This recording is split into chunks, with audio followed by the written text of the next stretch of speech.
கண்டிப்பாக அமர்வார்கள். இந்த கார்த்திகை மாதம் துலா ராசிக்காரர்களுக்கு பெரும்பாலும் பாருங்கள், அரசால் இதனால் வரை தடைபெற்று வந்த பென்ஷன், பிஎஃப் அல்லது எக்ஸெட்ரா அது அத்தனையுமே இந்த மாதம் அற்புதமாக கிடைக்கும். ஓய்வு ஊதியக்காரர்களுக்கும் மிக சிறப்பாக இருக்கும்.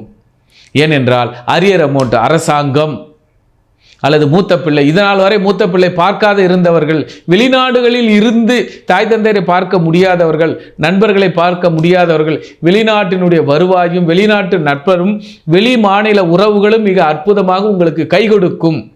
உங்களை உட்கார வைத்து மிக அற்புதமாக சேவை செய்வார்கள் துலா ராசிக்காரர்கள். ஆக துலா ராசிக்காரர்களுக்கு ஓய்வு மாதமும் மன மகிழ்ச்சி மாதமும் அல்லது நல்ல மன மகிழ்ச்சியான ஒரு இடத்தில், அதாவது கடற்கரையோரம் யாரும் காணாத ஒரு இடத்தில் அமைதியாக இருந்து உங்கள் சந்தோஷத்தை அனுபவிப்பீர்கள். ஆக